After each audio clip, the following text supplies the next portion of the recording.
Face book, Instagram और thread से लफ्ज़ शहीद पर पाबंदी हटाने का मुतालबा कर दिया गया।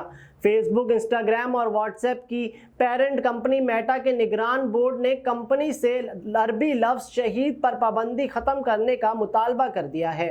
गैर मुल्की खबरसा इदारे राइटर्स की रिपोर्ट के मुताबिक मेटा की माली आनत से चलने वाला बोर्ड ने कहा कि 1 साल के तवील जायजे के बाद ये मालूम हुआ है कि लफ्ज़ शहीद पर मौजूदा पाबंदी से लाखों सार्फिन की आज़ादी इजहार को गैर ज़रूरी तौर पर दबाया जा रहा है।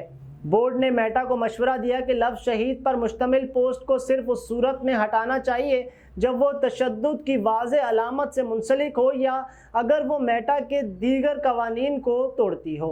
बोर्ड ने कहा कि मेटा की मौजूदा पॉलिसी गैर ज़रूरी है और कंपनी को ये पाबंदी ख़त्म करनी चाहिए। ये फैसला बरसों की तनकीद के बाद आया है। मेटा मशरिक़ वस्ता से मुताल्लिक़ मवाद को कैसे हैंडल करता है, खुद मेटा की तरफ से शुरू किए गए 2021 के एक मुताले से पता चला कि कंपनी के नुक्ता नज़र से फ़लस्तीन सार्फिन के आज़ादी इजहार, इज्तिमा की आज़ादी, सियासी शिरकत और अदम इम्तियाज़ के हकूक़ पर इंसानी हकूक़ के मनफी असरात मुरतब हुए हैं, जिसके नतीजे में फ़लस्तीनियों को अपने तजर्बात, मालूमात और नुक्ता नज़र शेयर करने पर कई चैलेंजेस का सामना करना पड़ा।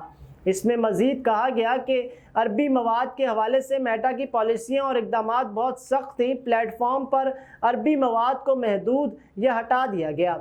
बोर्ड ने कहा कि चूँकि शहीद का लफ्ज़ आम तौर पर एशिया, अफ्रीका और मशरिक़ी वस्ता में मुसलमान और गैर मुस्लिम दोनों इस्तेमाल करते हैं, इसलिए इसके इस्तेमाल पर से पाबंदी हटाने से आलमी सतह पर पोस्ट किए जाने वाले मवाद को हटाने का ख़तरा कम हो जाएगा। 2020 में मेटा ने लफ्ज़ शहीद के हवाले से पॉलिसी का जायज़ा लिया था, ताहम कंपनी इस फैसले पर नहीं पहुंच सकी कि आगे कैसे बढ़ा जाए। इसीलिए इसने गुज़श्ता साल बोर्ड से मुदाखलत की दरख्वास्त की थी। अक्टूबर में इसराइल और हमास के दरमियान जंग के आगाज़ के बाद मेटा को शदीद तनकीद का सामना करना पड़ा था। बहुत से सार्फिन मेटा के प्लेटफॉर्म्स, बिलखसूस फेसबुक और इंस्टाग्राम पर फ़लस्तीनियों की हिमायत करने वाले मवाद को हटाए जाने या प्रोफाइल्स को मुअत्तल किए जाने की शिकायत कर रहे थे।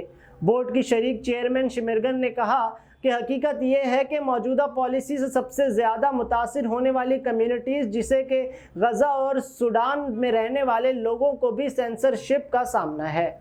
उन्होंने कहा कि बोर्ड को ख़ास तौर पर तशवीश है कि मेटा का नुक्ता नज़र सहाफ़त और शहरी गुफ्तगू को मुतासिर करता है। मेटा के तर्जुमान ने बताया कि कंपनी बोर्ड की तरफ से फराहम करदा फीडबैक का जायज़ा लेकर 60 दिनों के अंदर जवाब जमा करेगा।